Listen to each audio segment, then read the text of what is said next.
Oke, ini untuk topik kedua ini,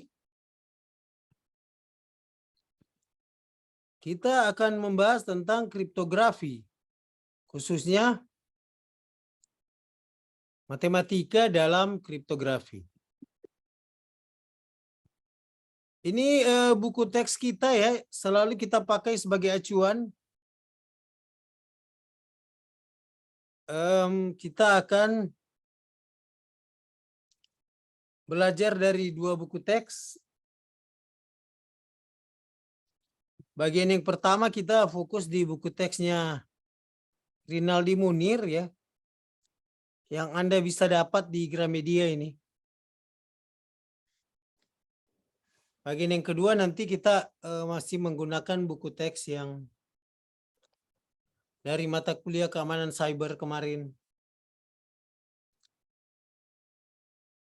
Nah, ini matematika dalam kriptografi ini sangat penting ya.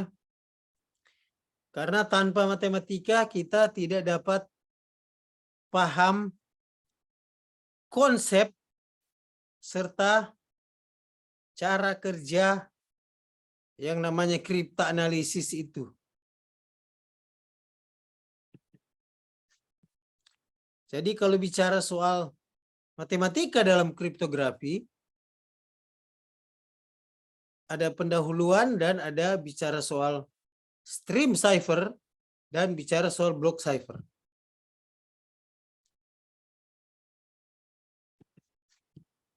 Nah, jadi perlu digarisbawahi bahwa perlu landasan matematika untuk mempelajari kriptografi.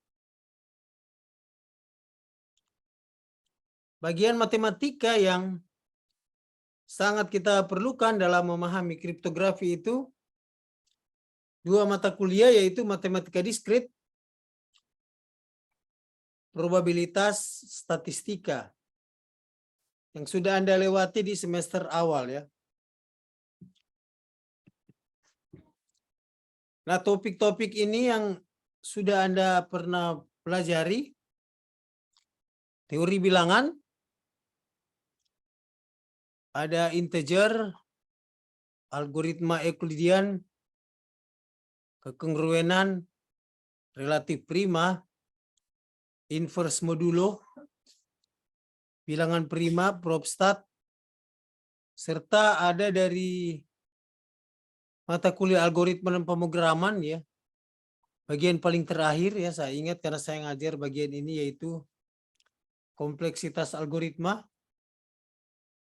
serta yang akan saya terangkan sekarang tentang teori informasi.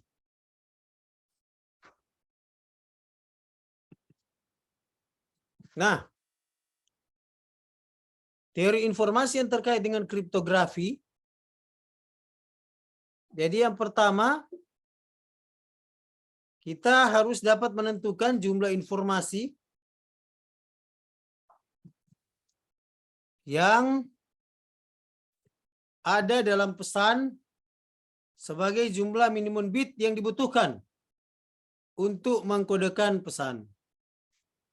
Ini sangat penting ini, karena biasanya kita menentukan ini sebagai seorang programmer, kita tentukan bahwa jenis kelamin itu akan kita pakai pria wanita, kode P atau W, kode L atau P, laki-laki dan perempuan. Baru biasanya kita butuh 3 bit untuk mengkodekan nama hari. Senin, Selasa, Rabu, Kamis, Jumat, Sabtu, Minggu itu jumlah bitnya cukup untuk 3 bit. Sedangkan untuk angka 0 sampai 9 perlu 4 bit. Ini contoh yang sangat baik adalah pada saat kita mengerjakan soal ujian di lembar jawaban yang kita warna-warnai itu ya, pakai pensil 2B. Jadi biasakanlah diri untuk mengerjakan lembar jawaban di pensil 2B, karena itu akan dibaca mesin komputer dan diterjemahkan sebagai sebuah informasi. Dan jika informasi itu akan di-encrypt, akan dikriptografi, maka dia disalin ke dalam model bit-bit. Nah, dalam teori informasi itu ada konsep yang namanya entropi, di mana entropi itu adalah ukuran yang menyatakan jumlah informasi di dalam sebuah pesan. Biasanya dinyatakan dalam satuan bit atau binary digit. Entropi ini berguna untuk memperkirakan jumlah bit rata-rata yang ada dalam kode pesan, ya, kode yang ada dalam pesan. Jadi kalau kita membaca pesan yang menyatakan jenis kelamin, itu berarti kurang lebih entropinya 1 bit. Sedangkan apabila kita membaca pesan yang menuliskan nama hari, nah itu kurang lebih entropinya 3 bit. Secara umum entropi pesan dihitung dengan rumus ini, ya. Jadi Hx itu entropi pesan sama dengan minus sigma dari I sampai N dari jumlah kemunculan S1, SI,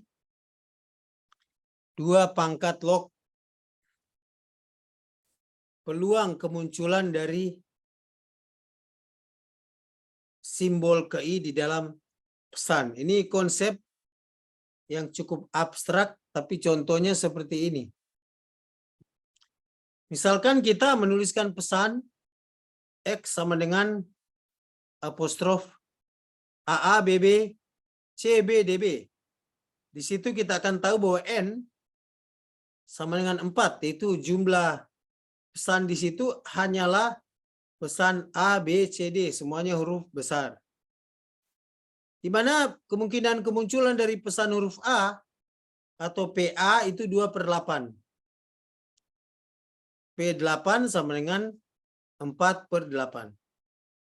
Sedangkan kemunculan dari informasi C atau PC sama dengan 1/8 sama dengan 1/8. Jadi Hx itu sama dengan 14 bit. Entropi rata-rata itu 14/4 sama dengan 1,75 bit per simbol. Entropi sistem kriptografi itu adalah ukuran kunci. Kita menyebutnya istilah K. Misalnya, sistem kriptografi dengan kunci 64 bit mempunyai entropi 64 bit. Makin besar entropi, makin sulit memecahkan ciphertext-nya. Jadi itulah sebabnya kalau laptop atau desktop Anda itu 32 bit, nah entropinya juga hanya 32 bit. Sedangkan jika engine Anda itu sudah 64 bit, maka itu pasti lebih aman. Itu secara sistem operasinya. Lebih aman. Seperti sistem operasi Unix, dia berjalan di 32 bit. Atau misalnya yang paling terkenal,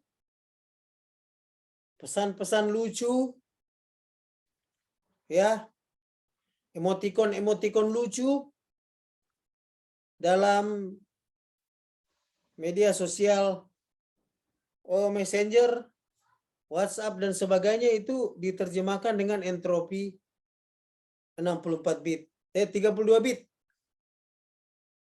sehingga lebih mudah dipecahkan dibandingkan dengan pesan teks yang tidak mudah dipecahkan.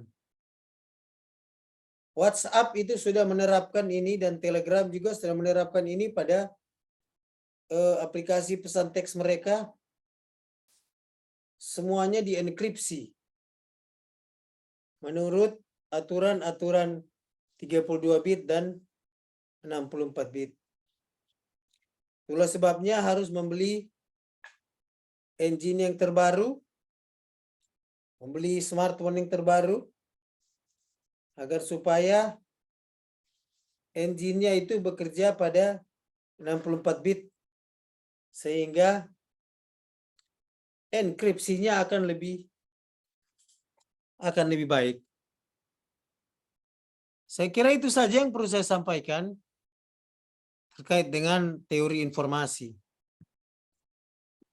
Tidak banyak, hanya itu yang perlu disampaikan oleh saya ya.